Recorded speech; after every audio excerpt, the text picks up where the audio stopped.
ണ്ടറിഞ്ഞ രാത്രിയിൽ ഖബറിൽ നിന്നൊരു നിലവിളി കേൾക്കുന്നേ. അപ്പോൾ ആലോചിച്ചു, അല്ലാ, ഈ ഖബറിൽ ആരായിരിക്കും വിശ്രമിക്കുന്നത്? ഈ പുണ്യമേറിയ രാത്രിയിൽ തനസ്സലുൽ മലായികതു വറൂഹു ഫീഹാ ബിഇദ്നി റബ്ബിഹിം മിൻ കുല്ലി അംരിൻ സലാം എന്ന് പറഞ്ഞ ഈ രാത്രിയിൽ ആരായിരിക്കും ഈ ഖബറിൽ ഇത്രയേറെ നൊമ്പരം അനുഭവിച്ചുകൊണ്ടിരിക്കുന്നത്? രാവിലെ ആയപ്പോൾ നാട്ടുകാരോട് ചോദിച്ചു, ഈ ഖബറിൽ അടക്കപ്പെട്ട ആൾ ആരാണ്? ഈ ഖബറാളി ആരാ? നാട്ടുകാർ പറഞ്ഞു, കുറച്ച് മുമ്പ് മരിച്ചു പോയ നമ്മുടെ ആചാര്യ, നമ്മുടെ എല്ലാ ആള്. അയാൾ നിസ്കരിക്കാത്ത ആളായിരുന്നോ?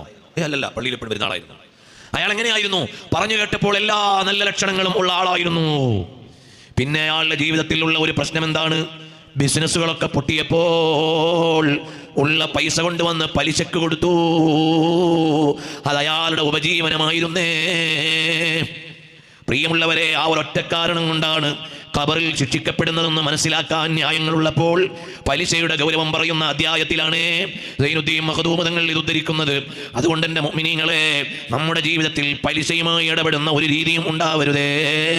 ഹറമല്ലാഹു റിബാ, അല്ലാഹു തആല പലിശയെ ഹറാമാക്കിയിട്ടുണ്ട്. ഇന്ന് കണ്ടില്ലേ, ചെറിയ ചെറിയ ന്യായങ്ങൾ പറഞ്ഞ്, ചെറിയ ചെറിയ കാരണങ്ങൾ പറഞ്ഞ് പെട്ടെന്ന് പോയി ലോൺ എടുക്കുകയാണ്. ആ ജീവനാന്തം പലിശ കൊടുത്തിട്ട് തീരുന്നില്ല, എല്ലാം നഷ്ടപ്പെട്ടു പോവുകയാണ്. ഇതിൻ്റെ ഗൗരവം ഈ ഉമ്മത്ത് മറന്നുപോയി. നമ്മുടെ ഓരോ ചില്ലിക്കാശും എവിടെ നിന്ന് വന്നു, ആർക്ക് കൊടുത്തു, എന്തിനു ചെലവഴിച്ചു എന്ന് റബ്ബിൻ്റെ മുമ്പിൽ കണക്ക് പറയാതെ നമുക്ക് രക്ഷപ്പെടാനാവില്ല. എൻ്റെ ഉമ്മമാരെ, ചെറിയ ചെറിയ ആവശ്യങ്ങൾക്ക് ഗോൾഡ് കൊണ്ടുപോയി പണയം വെക്കുന്ന ഉമ്മമാരുണ്ട്. എന്തെങ്കിലും ചെറിയൊരു ആവശ്യം വന്നാൽ മാല എടുത്തു കൊണ്ടുപോയി ബാങ്കിൽ വെച്ചു, പലിശയ്ക്ക് വായ്പ എടുത്തു, സെക്യൂരിറ്റിക്ക് മാല കൊടുത്തു, പലിശയ്ക്ക് ക്യാഷ് വാങ്ങി. അങ്ങനെ ഉമ്മമാര് പെട്ടെന്ന് തന്നെ ആഭരണം കൊണ്ടുപോയി പണയം വെച്ച് കളയും. പണയം എന്നത് നിഷിദ്ധമായ കാര്യമല്ല, പക്ഷേ ബാങ്കിൽ പണയം വെച്ചിട്ട് പലിശയ്ക്ക് പണം വാങ്ങുന്നത് തെറ്റായ കാര്യമാണ്.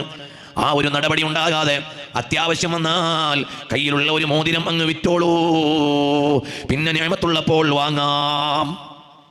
വിറ്റു, കാര്യം നടന്നു, പിന്നീട് നിഅമത്തുണ്ടായി, അപ്പോൾ അടുത്ത മോതിരം വാങ്ങാം, അടുത്ത മാല വാങ്ങാം, അടുത്ത ആഭരണം വാങ്ങാം. അല്ലാതെ കൊണ്ടുപോയി പലിശയ്ക്ക് പണം കിട്ടാൻ വേണ്ടി സെക്യൂരിറ്റിയായി കൊടുക്കുന്ന, ബാങ്കിലെ സ്വർണ്ണ പലിശ വെക്കുന്ന ആളുകളുണ്ട്, പണയം വെക്കുന്ന ആളുകളുണ്ട്.